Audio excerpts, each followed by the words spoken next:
اسلام ماں کے پیٹ سے لے کر قبر کے گڑے تک زندگی کا وہ کون سا شعبہ ہے، خامد اگر بنتا ہے، بیوی کے ساتھ تنہائی میں جاتا ہے اور اپنی خواہشات کی تکمیل کرتا ہے، اللہ کے لیے بتائیں کیا شریعت وہاں پر رہبری نہیں کرتی کہ بیوی کے ملاقات کے آداب کیا ہیں؟ بیت الخلاء مسلمان جاتا ہے، بیت الخلاء میں جانے کے آداب نہیں بتائے جاتے کہ جانا کس خیر سے ہے، آنا کس خیر سے ہے، جانے کا طریقہ کیا ہے، آنے کا طریقہ کیا ہے۔ جو شریعت استنجا کرنے کا طریقہ بتاتی ہو، جو شریعت بیوی کے پاس جانے کا طریقہ بتاتی ہو، وہ شریعت حکومت کرنے کا طریقہ نہیں بتاتی، وہ شریعت دوستی اور دشمنی کرنے کا طریقہ نہیں بتاتی، وہ شریعت لباس پہننے کا طریقہ نہیں بتاتی، وہ شریعت چہرے پر سنت رکھنے کا طریقہ نہیں بتاتی۔ کیا وہ شریعت شادی بیاہ کے طور طریقے نہیں بتاتے؟ آپ آزاد ہیں کہ دو ٹھوک تکبیر تحریمہ سے لے کر سجدے تک مار کر، سلام تک مار کر آپ یہودیوں کے طریقے اپنائیں، آپ عیسائیوں کے طریقے اپنائیں، آپ امریکہ والوں کے طریقے اپنائیں، آپ فلموں میں کام کرنے والوں کے طریقے اپنائیں، آپ ناٹکوں میں کام کرنے والوں کے طریقے اپنائیں، آپ زانیوں کے طریقے اپنائیں، آپ بدماشوں کے طریقے اپنائیں، آپ زنا کرنے والوں کے، بے حیائی کرنے والوں کے، ناچنے والوں کے، ڈانس کرنے والوں کے طریقے اپنائیں، اور آپ پھر بھی مسلمان رہے۔ کون سا اسلام ہے یہ اسلام اللہ کی قسم ابو جہل کے سامنے پیش کیا جاتا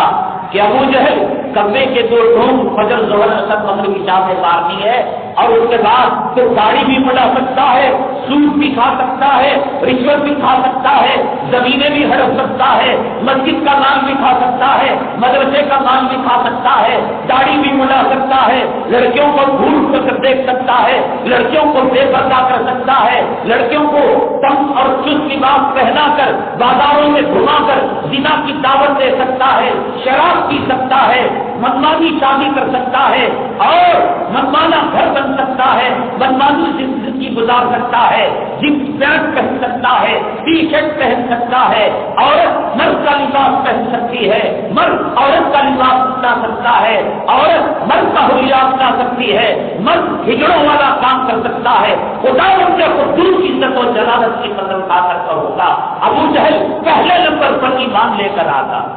کیا پریشانی تھی اس کو؟ وہ جو اسلام جس پر آج مسلمان عمل کر رہا ہے کہاں نظر آ رہا ہے؟ اللہ کے لیے بتائیں۔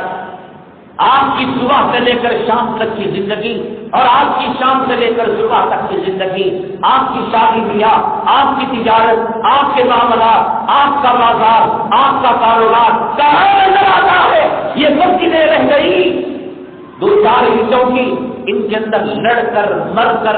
مکتب فکر کا اختلاف کر کر، تو دیوبندی ہے میں بریلوی ہو تو سینے پر ہاتھ باندھتا ہے، میں ناک کے نیچے ہاتھ باندھتا ہو تو 8 رکعت پڑھتا ہے، میں 20 رکعت پڑھتا ہوں۔ مسجد کے تقدس کا جنازہ بھی نکال دیا، مسجد کے احترام کا بھی جنازہ نکال دیا، مسجد کی عظمت کا بھی جنازہ نکال دیا۔ آج مدارس میں کیا ہو رہا ہے؟ آج مساجد میں کیا ہو رہا ہے؟ اللہ تعالیٰ کا ایمان اگر مسجد کے اندر محفوظ نہیں ہے، اللہ تعالیٰ پر ایمان اگر مدارس اور مساجد کے اندر محفوظ نہیں ہے، اللہ تبارک تعالیٰ پر ایمان لانا، توکل کرنا، تقویٰ طہارت کی زندگی خانقاہوں کے اندر محفوظ نہیں ہے، مدارس کے اندر محفوظ نہیں ہے، مسجد کی 4 دیواروں کے اندر محفوظ نہیں ہے، تو تیری گندی جنابت والی بیوی کے بغلوں کے پاس یہ دین محفوظ رہے گا؟